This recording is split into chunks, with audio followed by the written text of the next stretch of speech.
Câu chuyện Nở máu, tiếng gọi trong đêm tại một vùng quê heo lánh. Làng Hạ Phong vốn yên bình, nhưng từ khi chiến tranh qua đi, làng bỗng mang một không khí lạnh lẽo, nặng nề. Người dân kể rằng đêm nào cũng nghe thấy tiếng bước chân kéo lê và tiếng thì thầm trả máu, trả máu. Quanh khu rừng gần làng, những gia đình từng sống nhờ chiến lợi phẩm thu được từ việc buôn bán vũ khí và cướp bóc thường gặp tai họa. Người chết một cách kỳ lạ, nhà cháy không rõ nguyên nhân, hay tiếng khóc ai oán vang lên trong đêm khuya. Người ta đồn rằng hồn ma của những nạn nhân bị giết oan năm xưa đang quay về đòi nợ máu, nhưng không ai dám kiểm chứng, vì ai bước chân vào khu rừng ấy đều không trở lại. Một ngày nọ, Minh, một nhà sử học trẻ, quyết định đến làng Hạ Phong để tìm hiểu về lời đồn. Qua những tài liệu cũ và câu chuyện từ người già, Minh phát hiện ra một sự thật kinh hoàng. 50 năm trước, làng Hạ Phong từng là nơi trú ngụ của một toán cướp hung tổn. Chúng tàn sát một đoàn người đi qua làng để cướp vàng và sau đó chôn xác họ trong khu rừng gần đó. Trong số các nạn nhân có một người phụ nữ đang mang thai. Trước khi chết, bà đã nguyện rủa những kẻ thù ác và hậu duệ của họ, nộ máu phải trả bằng máu. Cả đời này các ngươi và con cháu các ngươi sẽ không thoát khỏi lời nguyện này. Minh nhận ra rằng những tai họa gần đây đều liên quan đến hậu duệ của bọn cướp năm xưa.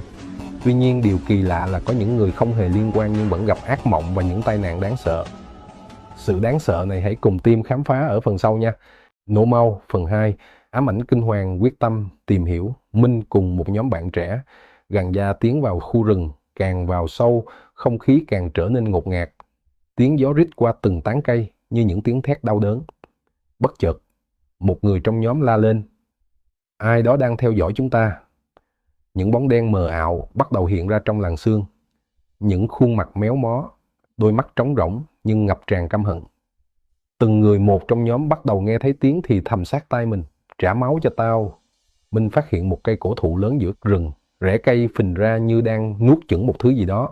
Khi đào lên, họ kinh hoàng thấy những mảnh xương trắng dường như vẫn còn dính máu khô và một chiếc vòng tay nhỏ bé, thứ từng thuộc về người phụ nữ mang thai trong lời đồn.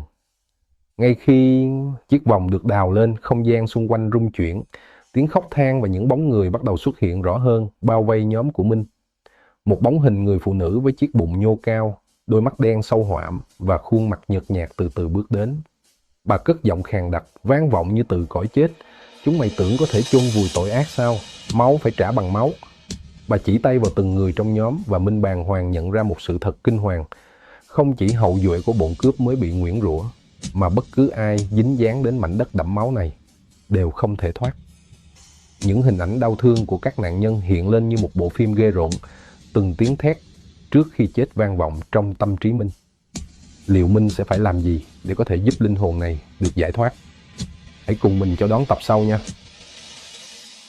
Nội mốt phần 3, sự chuộc tội. Minh hiểu rằng chỉ có cách giải thoát oan hồn mới có thể chấm dứt lời nguyện. Anh quyết định thực hiện một nghi lễ chuộc tội ngay dưới gốc cây cổ thụ. Nhưng ngay khi nghi lễ bắt đầu, các bóng ma lao vào cản trở, kéo từng người trong nhóm xuống lòng đất. Trong cơn hoảng loạn, Minh lấy chiếc vòng tay, dâng lên và nói: con biết tội ác này không thể tha thứ, nhưng xin hãy để chúng con bù đắp. Oan có đầu, nợ có chủ. Hãy để máu của con chấm dứt lời nguyện này. Ngay khi nói xong, bóng người phụ nữ dừng lại. Bà nhìn Minh, đôi mắt dường như dịu lại.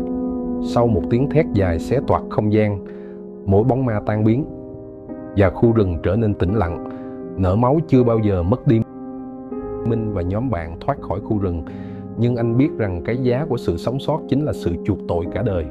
Anh quyết định ở lại làng Hạ Phong, xây một ngôi miếu để thờ cúng những oan hồn và kể lại câu chuyện này như một lời nhắc nhở. Mọi tội ác dù bị chôn vùi đều sẽ trỗi dậy, và nở máu luôn đòi máu để đổi lấy sự bình yên. Cảm ơn cả nhà đã cùng theo dõi câu chuyện của Minh và cái nhóm bạn. Để có thể nghe thêm những câu chuyện ma dân gian, hãy bấm theo dõi để trở thành người nghe đầu tiên nhé.